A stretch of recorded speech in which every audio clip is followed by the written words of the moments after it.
about the United Nations? Anxious about those bills piling up? Want to get away from it all? CBS offers you Escape.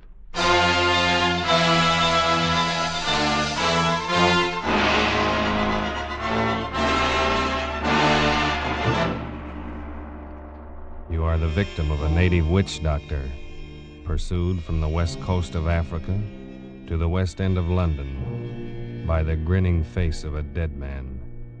You are under the curse of a Porrah man. The Columbia Broadcasting System and its affiliated stations present Escape, produced and directed by William N. Robeson and carefully plotted to free you from the four walls of today for a half hour of high adventure. Tonight, we escape to the dark lowlands of West Africa and the mind of a man who scoffed at native magic, as H.G. Wells paints it in his gripping story, Pollock and the Porrah Man.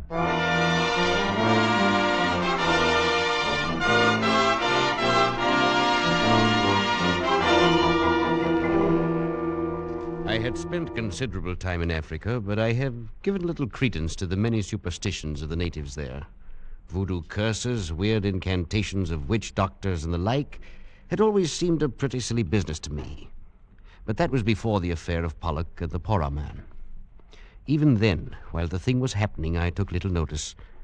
It was only when I got back to England some months later and went to see Pollock climbing up the 3 flights of stairs to his lonely bedroom that I began to realize the ghastly truth of it.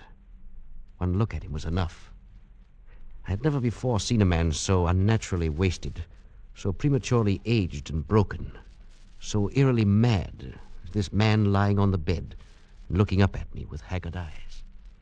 It was good of you to come, Waterhouse. Nonsense, old chap. I just thought I'd look you up and say hello. But I had no idea I would find you ill. Ill?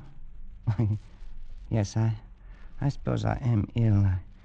I suppose that's what you'd call it. But what in heaven's name is the matter, Pollock? I say, come closer, will you? I can barely see you. Why, yes, of course. I'll just drop a chair and... Oh, no, no! Pollock, man, what's the matter? Oh, no. Take it away. Take it away. What are you talking about? What is it, man? That thing in your hand. Take it away, please, for heaven's sake. What? Take it away. In my hand? Yeah. But Pollock, this is only my hat. Your hat? Why, yes, of course. Just an ordinary black Homburg. Now, if its style is offensive Oh, to no, you... No, I just put it on the table, the floor.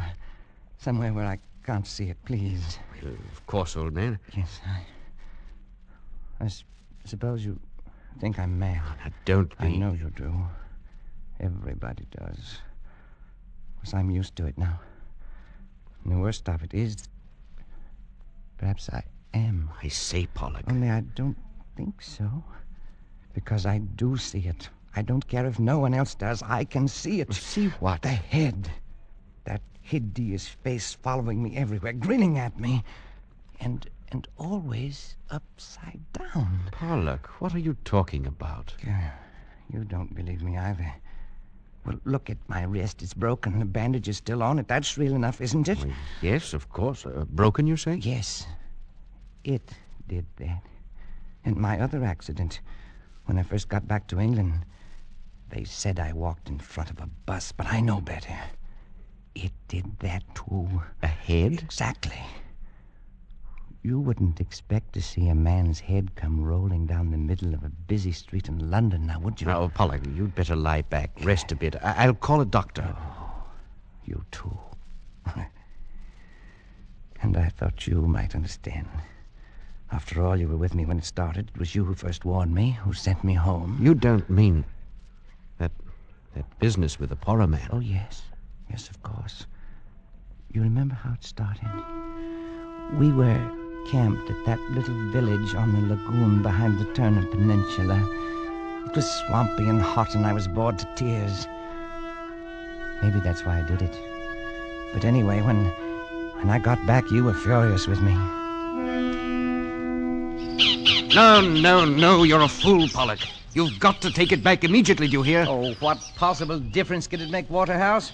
Why all this fuss, old boy? It's only a little wooden statue. Can't be worth anything except for a curio. You're not that stupid, Pollock. You know very well this is a Porrah idol. You must have stolen it from the hut of a witch doctor. Well, and what of it? Don't you see? To them, this is sacred. As sacred as an altar cross to a Christian. You've not only committed a crime in their eyes, but a terrible sacrilege as well. Oh, don't tell me they're going to sick their painted gods on me. Oh, I should be frightened to death. Before they can do anything, you're going to take this back where you found it and apologize to the Porrah man. Apologize to an illiterate black witch man? Are you crazy? Pollock, I've had about as much of you as I can stand. You're one of those infernal fools who think a black man isn't a human being. I can't turn my back, but you're running crossways to them, getting into some scrape or other. The third time this month, and this time it's serious. Are you telling me you're going to send me home? I honestly think it would be best. Well, as a matter of fact, I'm all for it. I'd be very happy to get out of this sticky, dirty, godforsaken place. Very well. But before you go, Pollock, for the good of the expedition, you've got to take that thing back and apologize. Oh, I don't think I'd better. Why not? Well, tell the truth, I don't think they'd give me a chance to apologize. All right. Tell me, what happened? Oh, nothing very much, except... Well, as I was carrying the thing away, one of those chaps popped up and saw it. Started yelling, trying to take it from me. Yes, go on. Well, we had a bit of a tussle. I got away. Go on, Pollock. We were on the bank of the river, and I toppled him over, that's all. He fell into the river. Yes, I think he may have hit the rocks first. Was he badly hurt? I don't know. I didn't stop to find out. He was dead, wasn't he? I really don't know.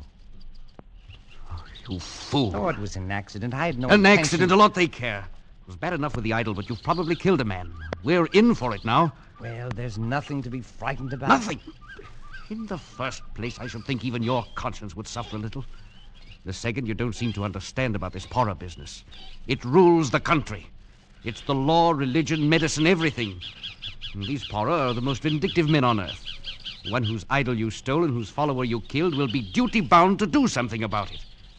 And there's no telling what he will do. Oh, come now. You don't believe in these voodoo curses and things? Of course not. I'm thinking of something much more real than that. I mean, he might try something rough. I can only advise you to lie low until we can get you out of here in the morning. I'll take you as far as Sulima and see you safe aboard a steamer. You needn't. I can go alone from here. Not far. You still don't understand this business. You wouldn't get a quarter of a mile from this camp alone.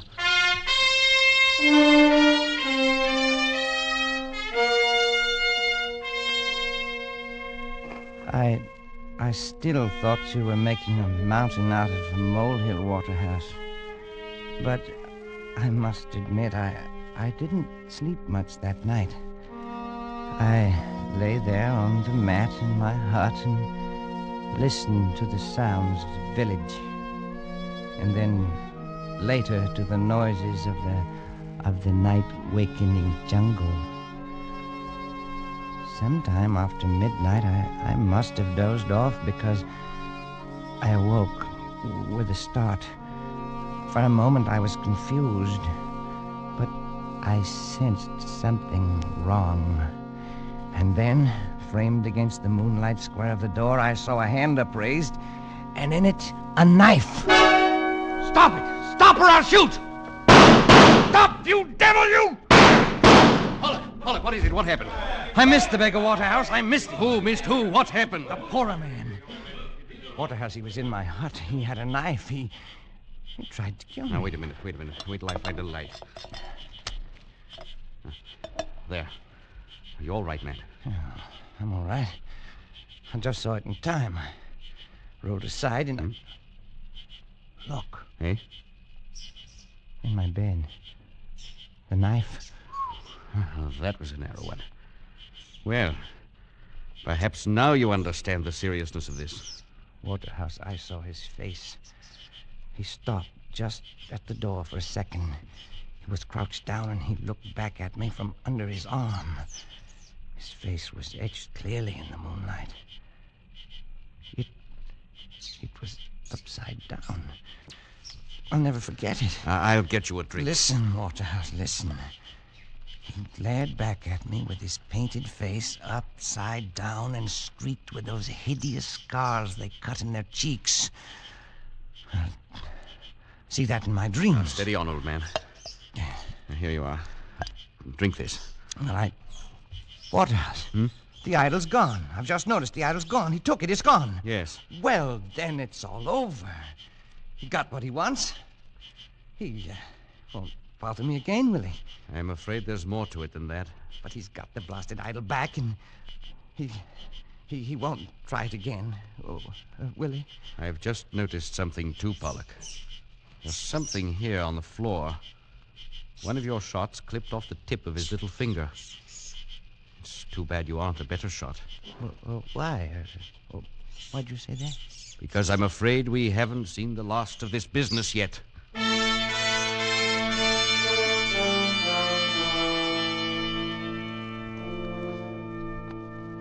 You were more right than you knew, Waterhouse. The next morning was only the beginning. We were standing by the river and supervising packing. I'm glad we're getting out of here. There's something brewing, or things wouldn't be so quiet. Oh, what would be brewing? A stink in a copper pot, probably. Dancing in a circle of skulls, putting curses on you. Oh, that. What can he do? How the devil should I know? They're versatile people. They know a lot of rum dodges. The best thing to do... Look out! Oh, man, that was close.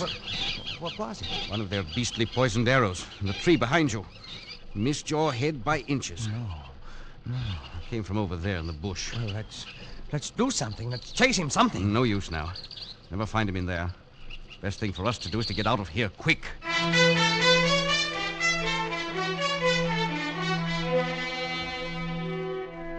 Well, we got out all right. You remember how we went down the river, keeping as far from the banks as possible? You thought I was safe when you got me to Salima and said goodbye, didn't you, Waterhouse?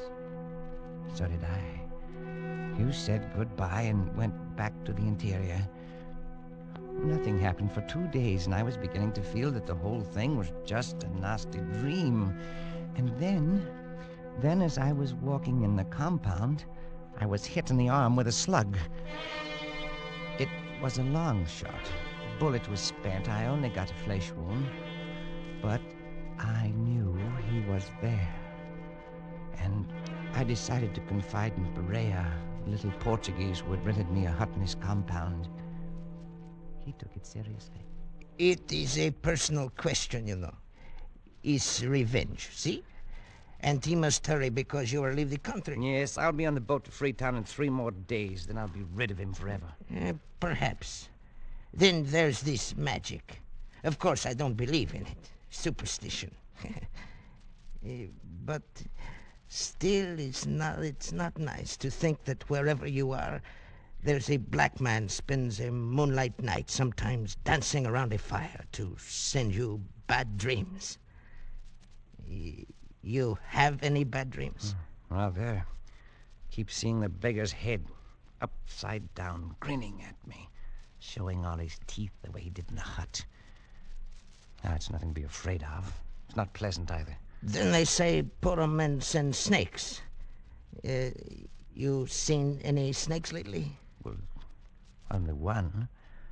I killed one this morning on the floor under my hammock. Almost stepped on him when I got up. Of course, it is coincidence. Still, I would keep eyes open. Then there is the pains in the legs and arms. I thought they were caused by miasma. Probably they are. When did they begin? Why, 3 nights ago, the night... Oh, blast it, it's nonsense. If I could just meet this devil face to face, with a gun in my hand... You might shoot him. But then he might shoot you. I think he do not want to kill you. Anyway, not yet. Their idea is scare and worry a man with their spells and narrow misses and pains and bad dreams and all that until he's sick of life. Of course, it's all talk, see?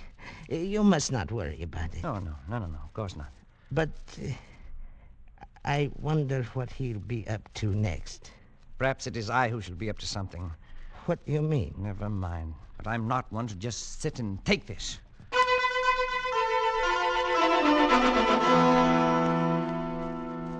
That very afternoon, I had a conversation with a roughneck Mendai tribesman I found there in Salima. He showed me a little iron dagger and demonstrated how one struck at the back of the neck. He agreed to do the job for the price of a double-barreled gun with an ornamental lock. I went back to Porrah's, feeling better than I had in days. That night, the Portuguese and I were sitting in his living room playing cards, when suddenly the Mendai rough strode in without so much as a knock. Who is it? What do you want? Oh, it's you. Have done what you tell me. Have proof. What is it you have in the package? Is that blood dripping? Proof. Here. His head.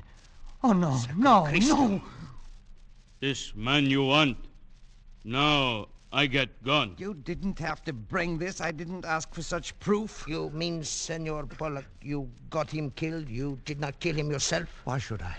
But he will not be able to take it off now.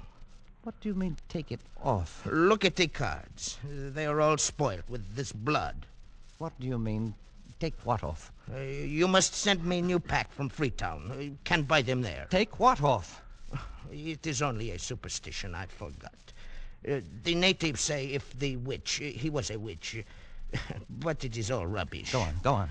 Well, they say you must make the Porrah man take the curse off or kill him yourself. It is very silly. Gun. No.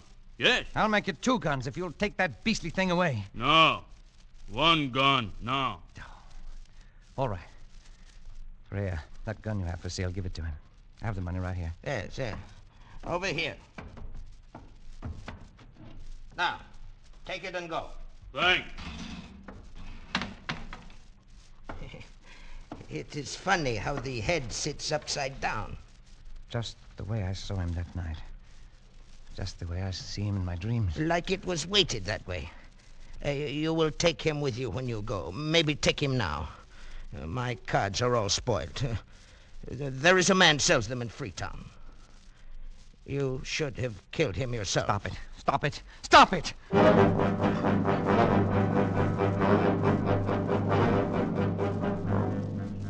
I took the thing to my hut, and no matter what I did, it always came to rest upside down and glaring at me. I got a shovel. I buried it in the soft earth behind the hut. But in the middle of the night, I was awakened by some sound in my room. Oh, what is it? Who's there? Speak up or I'll shoot. Oh, a dog. Only a dog.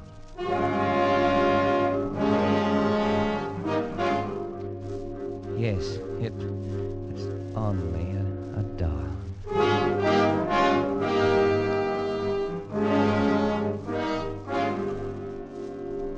But in the morning, when I awoke and started to get out of bed, there it was, in the center of the floor, glaring at me upside down. It was uncanny until I remembered the dog. I found his paw prints in the dug-up earth outside, and I knew how it got there. I took the thing down to the river. I threw it as far as I could into the current. At last I'd be rid of it. That morning, I killed 2 snakes. But late in the afternoon, the little steamer arrived that would take me away from this insane land of the Porrah and Freetown and civilization. I had almost begun to feel gay as that boat carried me swiftly away from the shores of the Porrah land. At last I would be free, and soon I'd be back where Porrah and curses and nightmares would be forgotten. I was standing at the rail, sighing with relief, when the captain of the steamer, whom I'd met before, strolled up and began to make conversation. After the usual exchange of pleasantries, he said, I picked up a rum curio on the beach this go. It's a thing I never saw done this side of India before. "Oh, is that so?" Yeah, the head of one of these Porrah chaps, all ornamented with knife cuts. What? I say, what's the matter, old chap? You're green in the face. I wouldn't have took you for a bad sailor. "Oh, I'm quite all right." Well, this head I was telling you about is a bit queer in a way. I've got it in a jar of spirits in my cabin. and I'm hanged if it don't float upside down. What? Here I say, old chap, what's the matter? Stuart! Stuart! That was the last straw, I suppose. Something seemed to snap in my brain. And for the rest of the voyage, I lay there in the bunk, staring at the ceiling.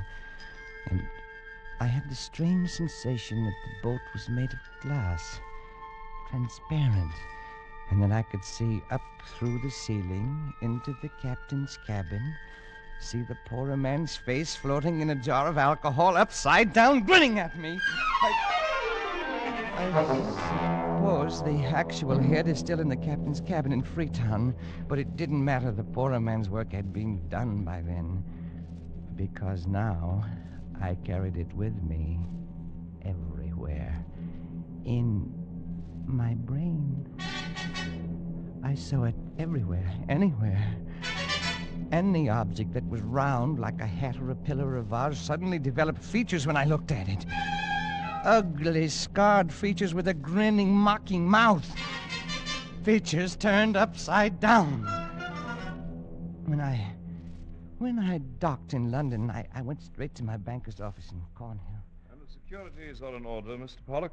You shall have to watch things, of course, but all in all, you shall have enough to live quite comfortably and to enjoy a reasonable amount of freedom. Then, too... I say, Pollock, what are you staring at so fixedly? That thing. Hanging from your mantelpiece. Oh, yes, I see. The potted fern. Rather pretty one, isn't it? Oh, yes. Yes, very pretty. I must do something about it, though. It's always dripping water down on the fender of the fireplace. Makes it rusty. I was wondering about that. It looks red, almost like blood. Rust, you know. Yes. Oh, by the way, that reminds me. Can you recommend a physician for mental troubles? I've got a little, what do you call it? Hallucination. The Porrah man grinned at me fiendishly, and I stared back at him. The banker watched me very curiously for a moment, and then he gave me the address of a doctor, and I left his office. That's when my accident happened. To a man who's been many months in the jungle, a busy London street's confusing enough. But when a head comes rolling down the middle of the street and between your legs... No!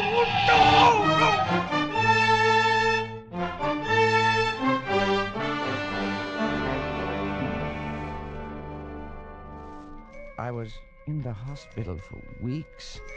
The only permanent injury, however, was the loss of the tip of my little finger. By strange coincidence, the same fingertip of the left hand that I'd shot off the Porrah man that first night. Well, even in the hospital, the Porrah man was with me all the time, everywhere. The doctors couldn't help me. My friends couldn't either. So I tried cycling in the country. But that thing kept rolling along beside me and getting tangled up in the wheels and spilling me. That's how I got the broken wrist. Well, the worst came only last week. I'd just come back from a long walk, hoping to be tired enough to go to sleep. And as usual, that bronze vase was over there in front of the big French window. And it... well, perhaps the Porrah man enjoys the view of the street 3 floors below. Anyway, this night, I felt a little devil-may-care, so I turned round to it and I looked him in the eye and I said, "So, you're still here, are you, my ugly shadow?"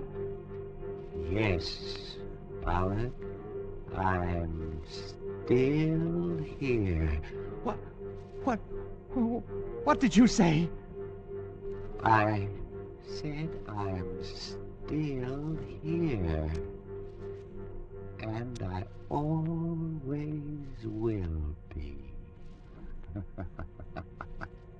No, not that too, not that, no.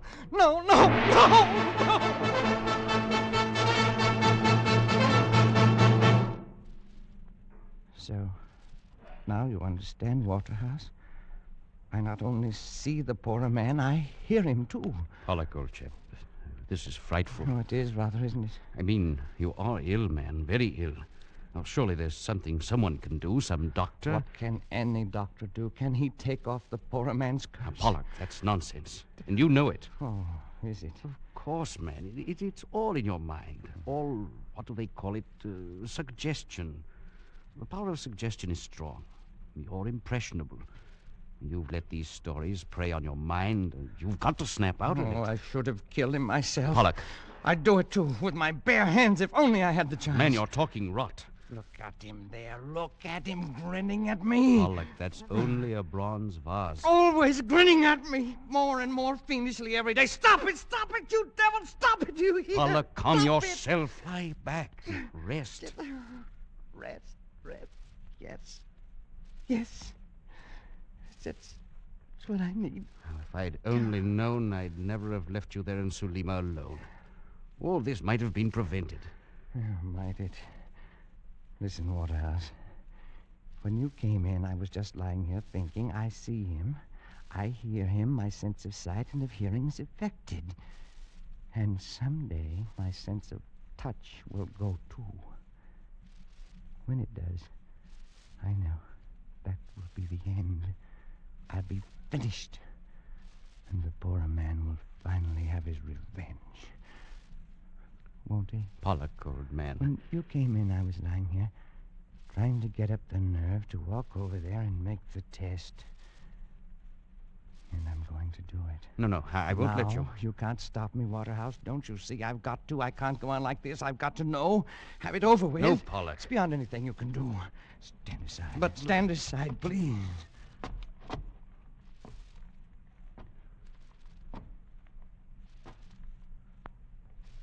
Now. Come back to bed, Pollock. That window is open. If you have a Never mind. This is just an ordinary bronze vase. Isn't it, Waterhouse? Pollock, don't do it. I know it's only a bronze vase. I know that when I will feel only cold metal when I reach out and touch it. I know.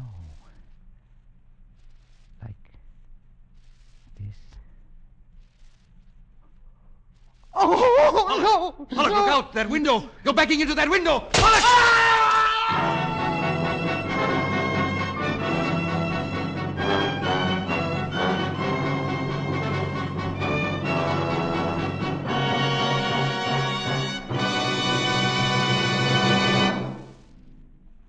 Escape is produced and directed by William N. Robeson, and tonight brought you Pollock and the Porrah Man by H.G. Wells, adapted for radio by John Dunkel, with Barton Yarborough as Pollock, Louis Van Ruten as Waterhouse, and Bill Conrad as Porrah. The special musical score was conceived and conducted by Cy Feuer. Next week, You are groping through the darkened corridors of a gigantic department store in the dead of night.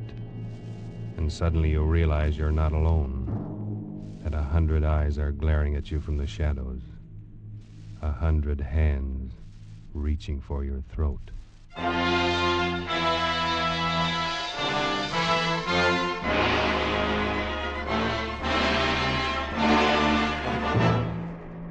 next week, Escape with John Collier's eerie story, Evening Primrose. Good night, then, until this same time next week when CBS again offers you Escape. This is CBS, the Columbia Broadcasting System.